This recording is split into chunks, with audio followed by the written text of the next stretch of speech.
எது ரொம்பவும் கஷ்டமான காரியம் அப்படின்னு கேட்டார் ஒருத்தர். ஒருத்தருக்கு ஒருத்தர் சண்டை போடாமல் இருக்கிறது தான் ரொம்ப கஷ்டமான காரியம் அப்படின்னு தோணுது. ஒரு நாட்டுக்கும் இன்னொரு நாட்டுக்கும் சண்டை, நாட்டுக்குள்ளேயே ஒரு குரூப்புக்கும் இன்னொரு குரூப்புக்கும் சண்டை. ஏன் சண்டை போட்டுக்கிறீங்கன்னு கேட்டு பாருங்கள். நாங்கள் சமாதானத்துக்காக தான் சண்டை போட்டுக்கிறோம் அப்படிம்பாங்க. வாழறதுக்காக பிறந்த மனுஷன் லட்சியத்துக்காக உயிரை விட தயார் அப்படின்னு சொல்லிகிட்டு இருப்பான். அப்படி உயிரை விடுறவங்கள நாமளும் பாராட்டுவோம். ஆனால் ஒன்றுமில்லாத விஷயங்களுக்கெல்லாம் சண்டை போடுறவங்களெல்லாம்,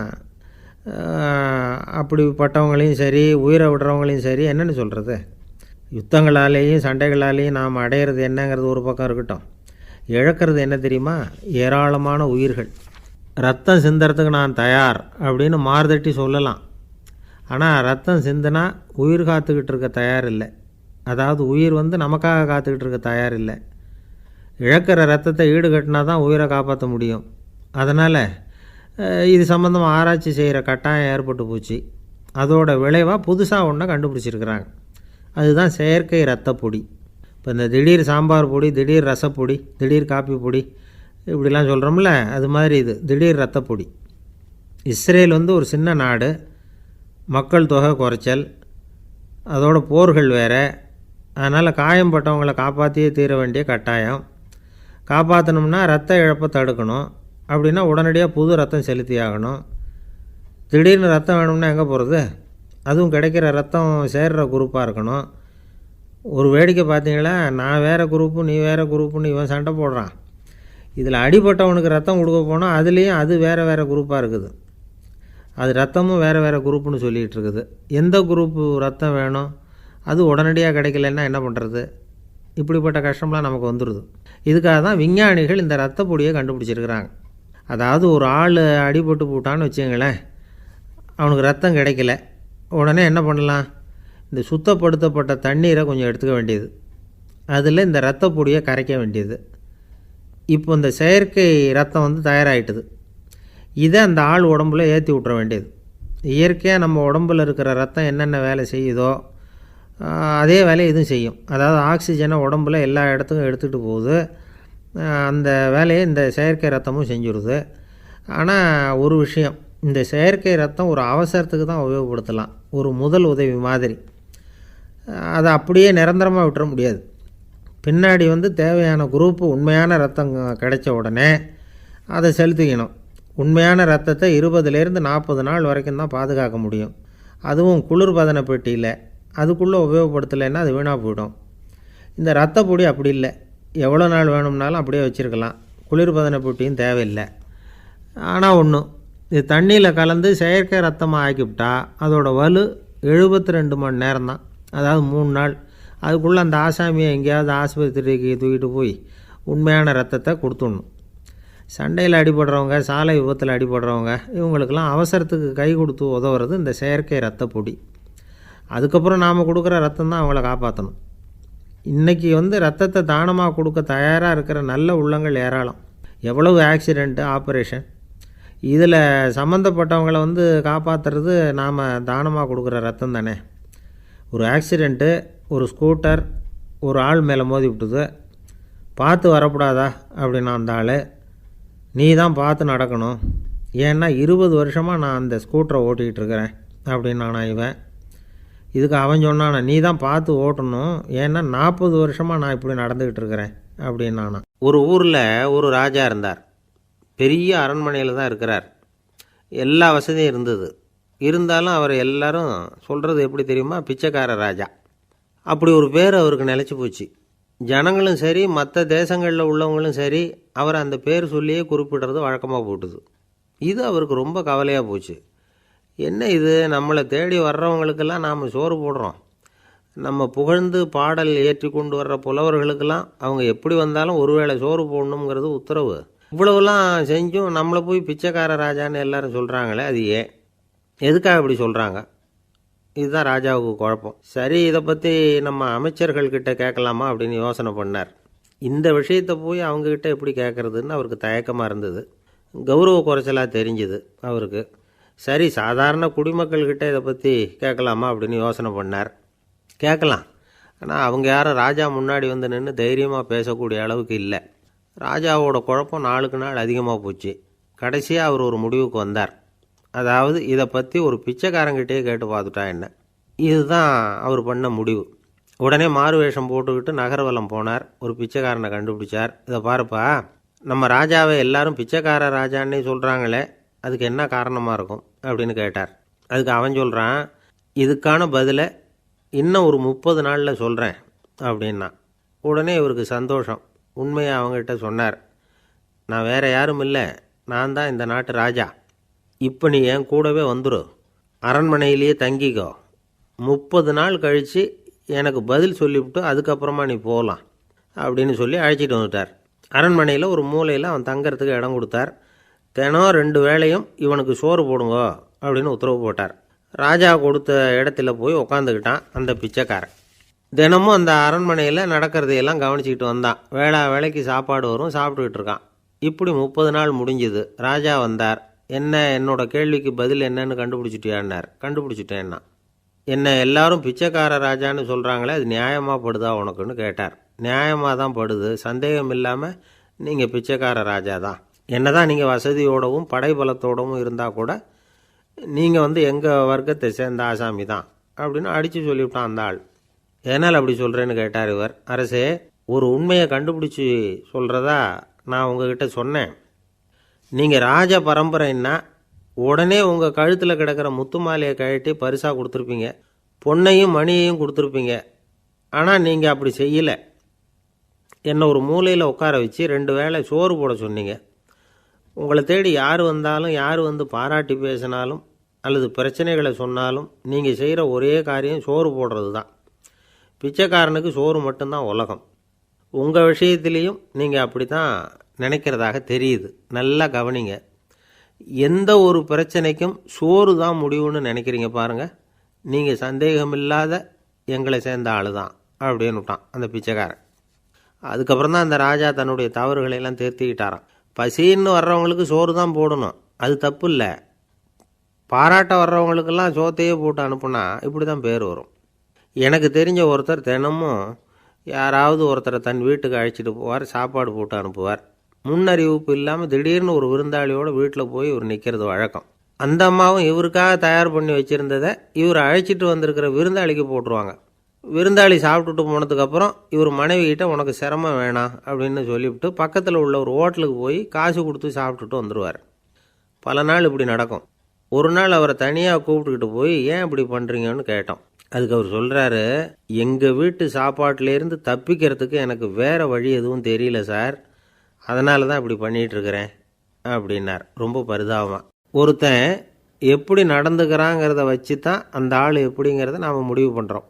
ஆளுமைன்னு சொல்கிறோம்ல, அதுக்கு சூழ்நிலைகளை ஆளுகின்ற தன்மை அப்படின்னு விளக்கம் கொடுக்குறார் ஒரு உளவியல் நிபுணர். சரி, ஒரு மனிதனுடைய ஆளுமையை உருவாக்குகிற விஷயங்கள் என்னென்ன?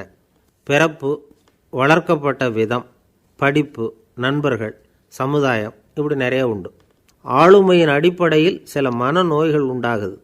அதெல்லாம் என்னென்னங்கிறத தெரிஞ்சு வச்சுக்கிட்டோம்னா நம்ம கூட இருக்கிறவங்கள அடையாளம் கண்டுபிடிக்கிறதுக்கு அது ரொம்ப உபயோகமாக இருக்கும். ஃப்ரெனாய்டு ஆளுமை அப்படின்னு ஒன்று. இந்த கோளாறு உள்ளவங்க எப்படி இருப்பாங்க தெரியுமா? அதிக உணர்ச்சி, சந்தேகம், பொறாமை இதெல்லாம் அதிகமாக இருக்கும். வளைஞ்சு கொடுக்க மாட்டாங்க. அடுத்தவங்களோட இணக்கமான உறவு இருக்காது. அவங்க செய்கிற தப்புக்கெல்லாம் அடுத்தவங்களை குறை சொல்லிகிட்டு இருப்பாங்க. இது ஒரு ரகம். அடுத்தது ஸ்கிசாய்டு ஆளுமை அப்படின்னு சொல்கிறாங்க. இந்த கோளாறு உள்ளவங்க அடுத்தவங்களோட பழக கூச்சப்படுவாங்க. சின்ன வயசுலேயே இது ஆரம்பமாயிடுது. பகல் கனவுலேயே சஞ்சரிப்பாங்க. அவங்களுடைய விரோதம், கோபம் இதை கூட வெளியில் காட்டிக்க முடியாமல் இருப்பாங்க. இவங்களுக்கு அகமுகம், பிரச்சனைகள்லேருந்து ஒதுங்கி எதுலேயும் ஈடுபாடு இல்லாதவங்களாக இருப்பாங்க. இப்படி ஒரு ரகம். அடுத்தது சைக்ளோதமிக் ஆளுமை அப்படின்னு சொல்கிறாங்க. அது என்னென்னா, உணர்ச்சிகளில் ஏற்றத்தாழ்வு அதிகமாக இருக்குமா. சில சமயம் பார்த்தா மகிழ்ச்சியாக இருப்பாங்க, சில சமயம் சோகமாக உட்காந்துருப்பாங்க. அவங்க மனநிலைக்கு தகுந்த மாதிரி சமூக நிகழ்ச்சிகளில் பங்கெடுத்துக்குவாங்க. இன்னொரு வகை என்னென்னா எண்ணப்பீடிகை ஆளுமை அப்படின்னு பேர் வச்சுருக்கிறாங்க. அதுக்கு இவங்களுக்கெல்லாம் கரெக்டாக இருக்கணும், எல்லாம் சட்டத்திட்டம் எதுலேயும் ஒரு ஒழுங்குமுறை, இப்படி எதிர்பார்க்குற மனோபாவம். இவங்க எதிர்பார்ப்புக்கும் வரன்முறைக்கும் மற்றவங்க கட்டுப்படணும்னு நினைப்பாங்க. இந்த நிலைமை நீடித்தா என்ன ஆகும் தெரியுமா? அலைக்கழிக்கிற எண்ணங்கள் திரும்ப திரும்ப ஒரே செயலை செய்ய தூண்டுற மனத்தளர்ச்சிக்கு ஆளாயிடுறாங்க. அடுத்தது ஹிஸ்டீரியா ஆளுமை. சின்ன விஷயத்தையெல்லாம் பெருசுப்படுத்தி நாடகமாக்குற நடிகர்கள் இவங்க. உணர்ச்சி அதிகம் உள்ளவங்க. இவங்க மன எழுச்சியில் பக்குவமின்மை, குழந்தைத்தனம், முதிர்ச்சியின்மை எல்லாம் இருக்கும். தன்னலம் மிக்க குணம். பிறர் தன்னை மட்டுமே கவனிக்கணும்னு நினச்சி செயல்படுறது, இதெல்லாம் இவங்க அடையாளம். அடுத்த ரகம் எப்படின்னா வளர்ச்சியற்ற ஆளுமைன்னு சொல்கிறாங்க. அடுத்தவங்களோட இணங்கி போக முடியாதவங்க, அறிவு, மன எழுச்சி, சமூக உறவு இதில் எல்லாம் போதுமான வளர்ச்சியையும் நிறைவையும் பெற முடியாதவங்க. இவங்களால் வாழ்க்கையில் முன்னேற முடியாது. பிச்சைக்காரங்க, குற்றவாளிகள் இவங்ககிட்டெல்லாம் இது மாதிரியான ஆளுமை அதிகமாக இருக்குமா. அடுத்தது என்னென்னா சோர்வுடைய ஆளுமை. எதுலேயும் உற்சாகம் இல்லாமல் சோர்ந்து போயிருப்பாங்க. அதுக்கெல்லாம் நமக்கு வலிமை இல்லைப்பா அப்படின்னு சொல்லிகிட்டு இருப்பாங்க. சின்ன விஷயங்களுக்கெல்லாம் அதிர்ச்சி அடையிறது, வாழ்வின் சுவையை அனுபவிக்க முடியாதவங்க.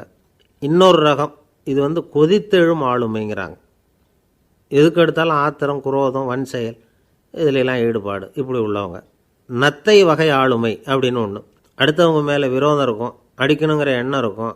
ஆனால் அதை அப்படியே வெளியில் காட்டாமல் அதே சமயம் அமைதியான முறையில் வெறுப்பை வெளிக்காட்டுற ரகம். இவங்கெல்லாம் பேசாமல் கம்முன்னு இருந்துக்கிட்டே நினச்சதை நிறைவேற்றிக்கிறவாங்க. முன்ஜாக்கிரதை ஆளுமை அப்படின்னு ஒரு ரகமாக. பாதுகாப்பின்மை, சந்தேகம், முழுமையின்மை, அறவேக்காட்டுத்தனம் இந்த மனப்போக்கு அதிகமாக இருக்கிறதுனால அகம்பாவம், புடிவாதம், எச்சரிக்கை எல்லாம் அளவுக்கு மீறி இருக்கும். இதுவரைக்கும் நாம் பேசிக்கிட்டு இருந்த ஆளுமை பண்புகள் அளவுக்கு அதிகமாக போயிட்டுதுன்னா ஆளுமை கோளாறுகள் ஏற்படும். அதன் அடிப்படையில் மனவியாதிகள் வருமா. அதனால் இணக்கமான, எல்லாரும் விரும்புகிற இயல்பான ஆளுமையை பெறுவதற்கு நாம் முயற்சி செய்யணும் அப்படிங்கிறது மனோதத்துவ நிபுணர்களுடைய ஆலோசனை. ஒருத்தர் ஒரு மனோதத்துவ டாக்டரை தேடிட்டு வந்தாராம். டாக்டர், எனக்கு மனசில் ஏதோ வியாதி, ஆளுமை கோளாறு, அதாவது எனக்கு சீக்கிரமாக செத்து போனால் தேவையில்லைன்னு தோணுது அப்படின்னாராம். உடனே அந்த டாக்டர், சரி அப்படின்னா இங்கே இருங்க, நான் வைத்தியம் பார்க்குறேன் அப்படின்னாராம். ஆஃபீஸை முடிஞ்சு வீட்டுக்கு போகிற சமயத்தில் ஒருத்தர் கடைக்கு போய் ஸ்வீட் வாங்கினார். சரி, வீட்டுக்கு பிள்ளைங்களுக்கு தான் வாங்கிட்டு போகிறார் அப்படின்னு மற்றவங்க நினச்சாங்க. அவர் அப்படி செய்யலை. அந்த இடத்துலையே பொட்டலத்தை பிரித்தார். திருட மாதிரி அப்படியே சுற்றி ஒரு தரம் பார்த்துக்கிட்டார்.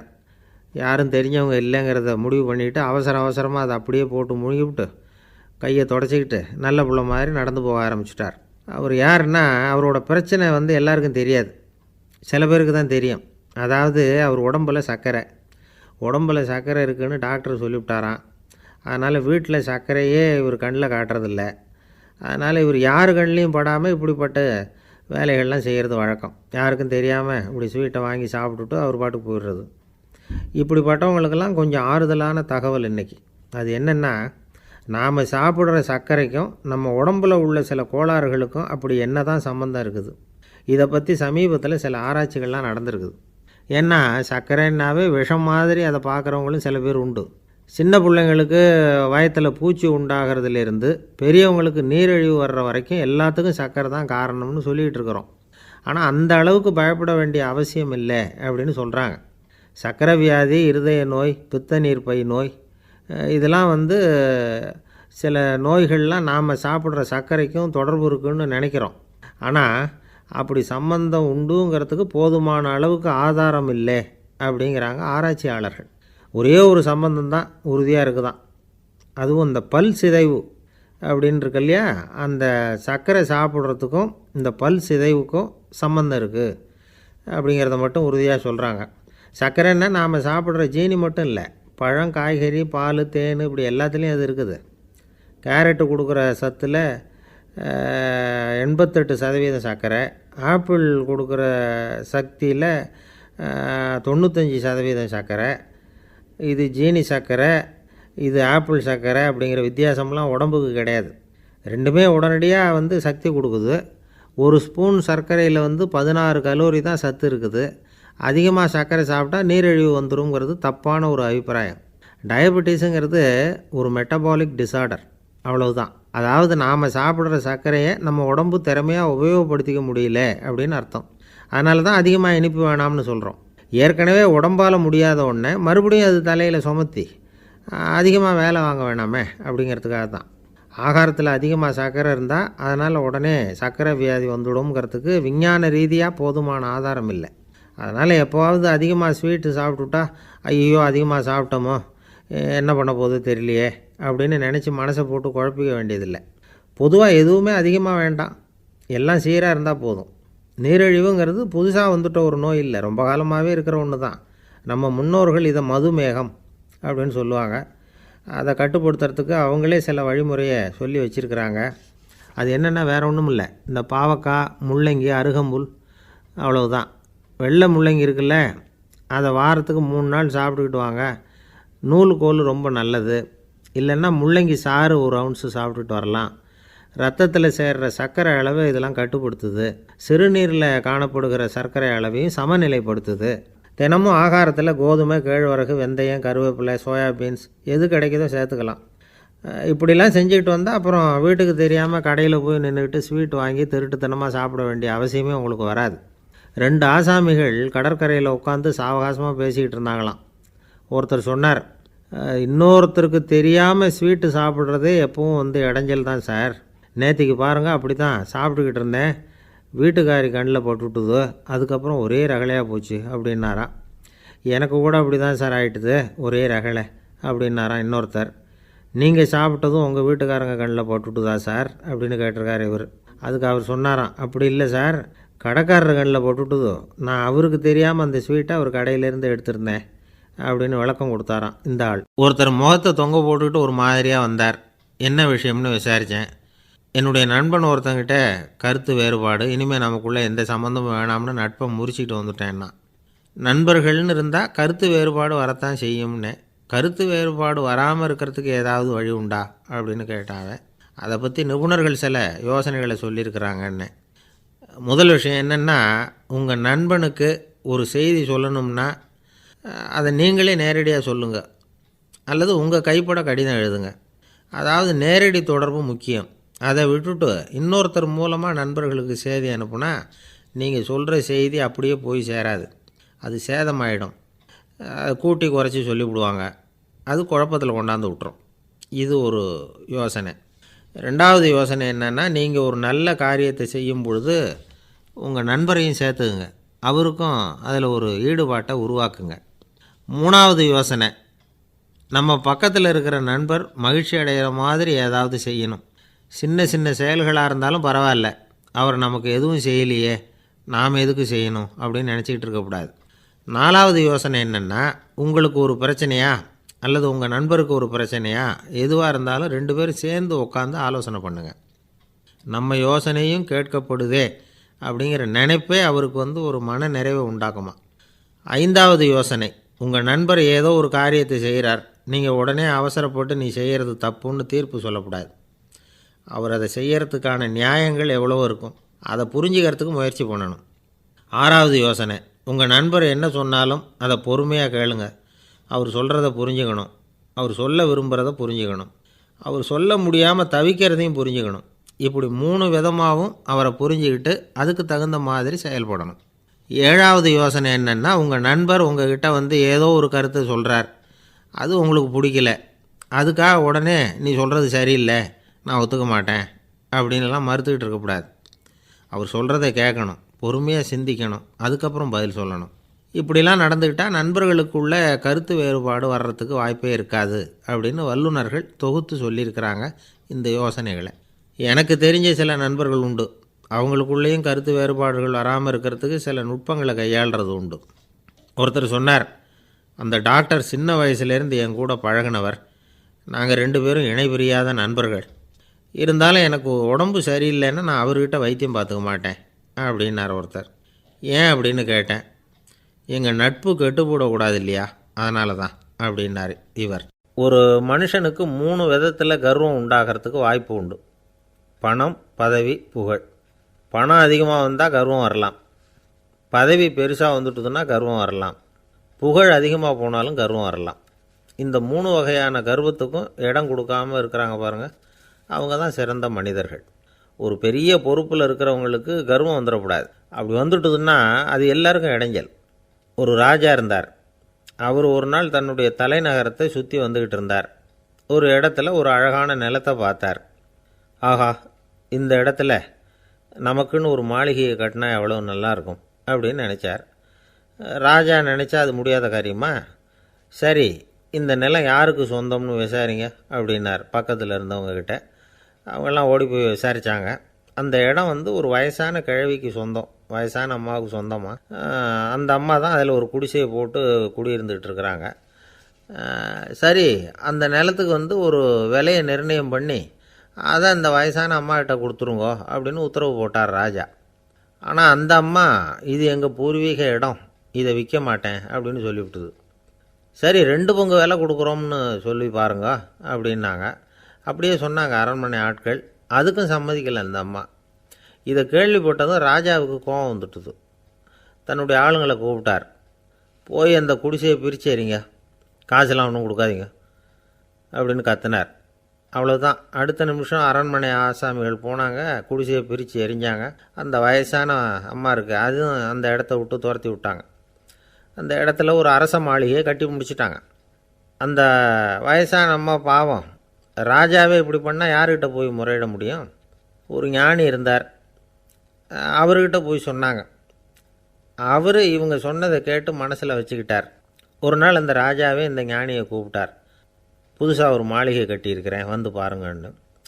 சரின்னு சொல்லி இந்த பெரியவர் ஒரு நாள் அந்த மாளிகைக்கு போனார். சும்மா போகல, ஒரு கழுதையையும் ஓட்டிகிட்டு போனார். கொஞ்சம் சாக்குகள், வெத்து சாக்கு, அதையும் எடுத்து கழுதை முதுகில் போட்டு கழுதையை ஓட்டிகிட்டு போகிறார். ராஜா பார்த்தார். அவருக்கு இது ஆச்சரியமாக இருந்தது. என்ன இது, மாளிகைக்கு வந்துட்டு போங்கன்னு கூப்பிட்டா கழுதை சாக்கு இதெல்லாம் கொண்டு வராரே, ஒன்றும் புரியலையேன்னு நினச்சார். எதுக்காக இதெல்லாம்னு கேட்டார். அரசருடைய தோட்டத்திலேருந்து கொஞ்சம் மண் எடுத்துகிட்டு போகிறதுக்கு ஆசைப்படுறேன், அதுக்கு நீங்கள் அனுமதி கொடுக்கணும் அப்படின்னாரு இவர். இது என்ன வேடிக்கையான கோரிக்கையாக இருக்குது அப்படின்னு நினச்சார் ராஜா. இருந்தாலும் மண் தானே கேட்குறாரு, எடுத்துகிட்டு போகட்டுமே அப்படின்னு நினச்சார். சரின்னு அனுமதி கொடுத்தார். அந்த பெரியவர் தோட்டத்துக்கு போனார், மண்ணை வெட்டினார், சாக்கில் போட்டு நிரப்புனார். ராஜாவை கொஞ்சம் கிட்ட வாங்கன்னு கூப்பிட்டார். இந்த மண் மூட்டையை தூக்கி கழுதையோட முதுகில் வைக்கணும், கொஞ்சம் உதவி பண்ணுங்கன்னார். ஓ, பண்ணுறேனே அப்படின்னு சொல்லி ராஜா கிட்ட போனார். மூட்டையை தூக்கி பார்க்குறாரு, முடியல, திணறி போயிட்டார். இப்போ அந்த ஞானி பேசினாராம். அரசே, இந்த ஒரு சாக்கு மண்ணையே உங்களால் தூக்க முடியல, அந்த கிழவிகிட்ட இருந்து அந்த அக்கிரமமாக அபகரித்த இந்த தோட்டம் பூராவையும் சுமக்கணும்னு ஆசைப்படுறீங்களே, அது உங்களால் முடியுமா அப்படின்னு கேட்டாராம். ராஜா யோசனை பண்ண ஆரம்பித்தார். தன்னுடைய செயலுக்காக வருத்தப்பட்டாராம். அந்த வயசான அம்மாவை உடனடியாக வரவழைச்சார். தாயே, தப்பு பண்ணிட்டேன், என்னை மன்னிச்சுக்குங்க, இன்னையிலேருந்து இந்த மாளிகையும் தோட்டமும் உங்களுக்கு தான் சொந்தம் அப்படின்னு சொல்லிவிட்டாராம். போகிறப்ப இந்த உலகத்திலேருந்து எண்ணத்தை எடுத்துகிட்டு போக போகிறோம், அதனால் ரொம்பவும் அலட்டிக்க வேண்டியதில்லை, கர்வப்பட வேண்டியதில்லை அப்படிங்கிறது ஒரு பெரிய உபதேசம். ஒரு பெரிய மனுஷன் சாக கிடந்தார், ரொம்பவும் அழுதார். ஏன் அழறீங்க அப்படின்னு கேட்டாங்க சுற்றி இருந்தவங்க. நான் சாகிறதுக்காக கவலைப்படலை, நான் நம்ம ஜனங்களுக்காக எவ்வளவோ காரியம்லாம் செஞ்சுக்கிட்டு வந்தேன். நான் செஞ்சுக்கிட்டு வந்த சேவையை இனிமேல் யார் செய்ய போகிறாங்க, அது யாரால் முடியும், அதை நினச்சி தான் அழறேன் அப்படின்னாராம். ஒருத்தர் முன்னாடி வந்தார். அதுக்காக நீங்கள் கவலைப்படாதீங்க, உங்கள் சேவையை தொடர்ந்து செய்கிறதுக்கு என்ன மாதிரி இளைஞர் பட்டாலும் தயாராக இருக்குது, இருந்தாலும் எங்கள் கவலை என்னென்னா அப்படின்னு இழுத்தார். என்ன சொல்லுங்கன்னு கேட்டார் அவர். நீங்கள் இது வரைக்கும் என்ன சேவை செஞ்சுக்கிட்டு வந்தீங்க, அதுதான் எங்களுக்கு இன்னமும் புரியாத புதிராக இருக்குது அப்படின்னாராம் அவர். இந்த காலத்து புள்ள ஒருத்தன் தன்னோட அப்பாவை பார்த்து சொன்னான். அப்பா, நான் உனக்கு உதவி செய்யலாம்னு நினைக்கிறேன், என்ன உதவி செய்யணும்னு சொல்லு அப்படின்னா. நீ சும்மா இருந்தால் அதுவே எனக்கு செய்கிற பெரிய உதவிடா அப்படின்னார் அப்பா. சும்மா இருக்கிறதும் ஒரு உதவி தான், அது மாதிரி மௌனமும் ஒரு சமூக சேவை தான் அப்படிங்கிறார் காஞ்சி பெரியவர். நமக்கு 5 புலன்கள் இருக்குது, மெய், வாய், கண், மூக்கு, செவி. இந்த 5லேயும் அதிகப்படியான வேலை எதுக்குன்னு நினைக்கிறீங்க? வாய்க்கு தான். ஏன்னா அதுக்கு 2 வேலை. இப்போ கண்ணுக்கு பார்க்குறது மட்டும்தான் வேலை, காதுக்கு கேட்குறது மட்டும்தான் வேலை, மூக்குக்கு வாசனை அறியறது தான் வேலை, உடம்புக்கு உணர்றது மட்டும்தான் வேலை. ஆனால் வாய் அப்படி இல்லை, அதுக்கு 2 வேலை, சாப்பிட்றதும் அதுதான், பேசுகிறதும் அதுதான். அதாவது வாய் ஒன்று தான் கர்மேந்திரியமாகவும் இருக்குது, ஞானேந்திரியமாகவும் இருக்குது அப்படின்னு சொல்லுவாங்க. சாப்பாட்டில் உட்காந்தா எந்தெந்த ஆகாரம் என்னென்ன ருசின்னு அறிவிக்கிற வேலையும் செய்யுது. சபையில் உட்காந்தா பாடுறது, பேசுறது, சிரிக்கிறது, இது மாதிரியான வேலையும் செய்யுது. இன்னொரு வித்தியாசம், கண்ணு, காது, மூக்கெல்லாம் ஸ்ட்ரெயின் பண்ணிக்கிட்டு வேலை செய்கிறதில்ல, ஒரு ரோஜா பூ பார்த்தா உடனே மூக்கு அப்படியும் இப்படியும் அசைய ஆரம்பிக்கிறது இல்லை. ஒரு சங்கீதத்தை கேட்ட உடனே காது ஆட ஆரம்பிக்காது. ஆனால் வாய் அப்படி இல்லை. அது பேசினாலும் சரி சாப்பிட்டாலும் சரி அசைஞ்சு தான் ஆகணும். ஆக மற்றதை விட வாய்க்கு வேலை ஜாஸ்தின்னு தெரியுது. சாப்பிட்றது பேசுறது அப்படின்னு 2 காரியம் அதுக்கு. இப்படி 2 காரியம் இருக்கிறதுனால அது 2ஐயும் பாதியாக குறைச்சிக்கணுங்கிறது கடவுள் அபிப்பிராயமாக இருக்கணும் அப்படிங்கிறார் காஞ்சி பெரியவர். ஆனால் இப்போ நாம் அப்படியே நடந்துக்கிறோம். அதுக்கு நேர்மாறாக நடந்துக்கிறோம். நாம் சாப்பிட்றதும் அதிகம், பேசுகிறதும் அதிகம். 2 வேலையையும் தேவைக்கு அதிகமாகவே செய்கிறோம். வாய் தான் ரொம்ப ஓவர் ஒர்க்குடு. அதுக்கு ஓய்வு கொடுத்தா உடம்பும் நல்லாயிருக்கும், உலகமும் நல்லாயிருக்கும். மௌன விரதம் இருக்கிறதெல்லாம் எதுக்காக நினைக்கிறீங்க? இதுக்காக தான். இந்த காலத்தில் மௌனமாக இருக்கிறவங்கெல்லாம் மகத்தான தொண்டு செய்கிறாங்க அப்படின்னு தான் சொல்லணும். சத்தம் அதிகமாக போய் தான் சவுண்டு பொல்யூஷன் வருது. அது மட்டும் இல்லை, மௌனமாக இருந்தால் சண்டை சச்சரவே வராது. மௌனம் கலக நாஸ்தி. ஆக இதுவும் ஒரு சமூக சேவை தான். நமக்கு தான் வாய் இருக்குதேங்கிறதுக்காக வசமாக சாப்பிட்றதும் தப்பு, வளவளன்னு பேசுகிறதும் தப்பு. ஒரு கருத்தை சொல்கிறதுக்கு ஒரே ஒரு சொல்லு போதும் அப்படின்னு இருக்கும்பொழுது 2 சொற்களை செலவு பண்ணாதே. எவ்வளவு சொன்னாலும் அதனால் ஒரு பயனும் விளையாது அப்படின்னு தெரிய வருமேயானால் அந்த ஒரு சொல்லையும் விரயம் பண்ணாதே அப்படிங்கிறார் ஒரு அறிஞர். எல்லா குணங்கள்லேயும் மௌனம்தான் சிறந்தது அப்படிங்கிறார் ஒருத்தர். மௌனமாக இருக்கிறது மூலமாக மற்றவர்கள் குறைகளை நம்மால் தெரிஞ்சிக்க முடியும். அதே சமயத்தில் நம்மக்கிட்ட இருக்கிற குறைகளை மற்றவங்களுக்கு தெரியாமல் மறைச்சிக்கவும் முடியுங்கிறார் அவர். உண்மைதானே? ஒரு பெரிய மேடை பேச்சாளர், பொது வாழ்க்கையில் 25 வருஷ காலமாக ஈடுபட்டிருக்கிறவர்.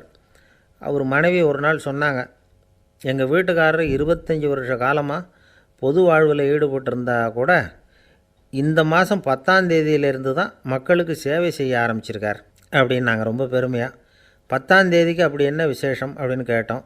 அன்னையிலேருந்து தான் அவர் மேடையில் பேசுகிறத நிறுத்தினார் அப்படின்னாங்க அந்த அம்மா. ஒரு நண்பர் அவசரமாக என்கிட்ட ஓடி வந்தார். அப்புறம் சொன்னார், என்னால் நம்பவே முடியல சார், என் பையனை அப்படி அப்படின்னு சொல்லி ஆச்சரியப்பட்டார். உங்கள் பையன் அப்படி என்ன தான் செஞ்சுட்டான் அப்படின்னு கேட்டேன். என்னால் முடியாத ஒரு காரியத்தை அவன் செஞ்சுட்டான் சார் அப்படின்னார். அது என்னன்னு தான் சொல்லுங்களேன். என்ன 5ஆவது வகுப்பில் அவன் ஒரே தடவையில் தேறிட்டான் சார். அதாவது ஒரே அட்டம்ப்டில் பாஸ் ஆகிருக்கான் அப்படின்னார் மூச்சு வாங்க. கஷ்டப்பட்டு பரீட்சை எழுதுனது அவன், இவருக்கு ஏன் மூச்சு வாங்குது? நம்மால் செய்ய முடியாத ஒரு காரியத்தை இன்னொருத்தர் செய்யும் பொழுது அது நமக்கு ஆச்சரியமாக இருக்குது. சர்க்கஸ் பார்க்குறோம், ஒருத்தர் அந்த இடத்துல தொங்குறார், அது நமக்கு ஆச்சரியம். ஏன்னா அது நம்மால் முடியாத காரியம். நம்மால் முடியாத ஒன்றை அடுத்தவர் எளிதாக செய்யும் பொழுது நாம் மருள்வது இயற்கை. இதை தான் தொல்காப்பியம் மருட்கை அப்படின்னு சொல்லுது. இந்த வியப்பு இருக்குதே, இது 4 வகையில் ஏற்படுறதாக தொல்காப்பியம் சொல்லுது. அது என்ன 4 வகை? முதல் வகை எப்படின்னா புதுமையான அரிய செயல்களை செய்கிறது. 2வது வகை என்னென்னா பெரும் செயல்களை செய்கிறது. 3வது வகை என்னென்னா மிக நுட்பமான செயல்களை செய்கிறது. 4வது வகை என்னென்னா ஆக்கம் தரும் செயல்களை செய்கிறது. புதுமை, பெருமை, சிறுமை, ஆக்கமோடு மதினம் சாலா மருட்கை 4 அப்படிங்கிறது தொல்காப்பியம். இன்றைக்கி விஞ்ஞானம் புதுசு புதுசாக எதையோ கண்டுபிடிக்குது. ஆரம்பத்தில் அது ஆச்சரியமாக இருக்குது, அப்புறம் அது நமக்கு பழகி போடுது.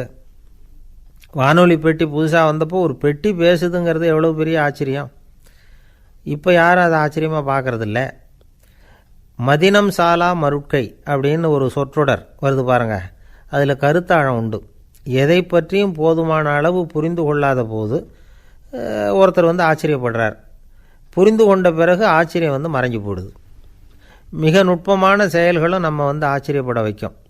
ஒரு அரிசியில் ஒரு திருக்குறள் எழுதி காட்டுறாங்க, ஒரு முட்டை ஓட்டுக்குள்ளே ஓவியம் தீட்டி காட்டுறாங்க. கருங்கல் சிற்பங்களில் எவ்வளவு நுட்பமான வேலைப்பாடுகளை எல்லாம் பார்த்து ஆச்சரியப்படுறோம். இது மாதிரி ஆக்கப்பூர்வமான அரிய செயல்களை செய்கிறது கூட வியப்பை உண்டு பண்ணும். குப்பை கூலங்களை கூட வாழ்க்கைக்கு பயன்படுகிற பொருளாக மாற்றுகிறவர்கள் இருக்காங்க. அவர்களுடைய செயல் வியப்பு அளிக்குது. இடைக்காட்டு சித்தர் பாடின 30 நூலில் வர்ற ஒரு பாடல், ஆற்றல் பிறர் அறிதலின் அகம் கிளர்வு உறுதலின் கற்று அறி பாணர் கெழுமிய கோடலின் தோற்றம் உருகவே போற்றல் சால் வியப்பே. ஒருத்தருடைய ஆற்றல் தெரியாமல் இருந்தது, அவருடைய அரிய செயலை பார்க்கும் பொழுது வியப்பாக இருந்தது, மனசுக்குள்ள கிளர்ச்சி. பாவலர்கள் இவர்களுடைய புகழை பாடி மற்றவர்களும் தெரிந்து கொள்ளுமாறு செய்கிறார்கள் அப்படிங்கிறது தான் ஒரு யதார்த்தமான உண்மை. ஆக எல்லா வகையிலும் மக்கள் தங்களுடைய வாழ்க்கையில் முன்னேறுவதற்கான வழிகாட்டுகிற ஒரு மெய்ப்பாடு தான் வியப்புங்கிறது. இந்த காலத்தில் நம்ம எப்படியெல்லாம் ஆச்சரியப்பட வைக்கிறாங்க. ஒரு ஆளை பிடிச்சி ஜெயிலில் கொண்டு வந்தாங்க. ஜெயில் அதிகாரி அவனை ரொம்ப ஆச்சரியமாக பார்த்தாராம். இவன் கேட்டான், ஏன் சார் அப்படி பார்க்குறீங்க, நான் இப்போ இங்கே வர்றது உங்களுக்கு ஆச்சரியமாக இருக்குதா அப்படின்னு கேட்டிருக்கான். இதுக்கு ஜெயில்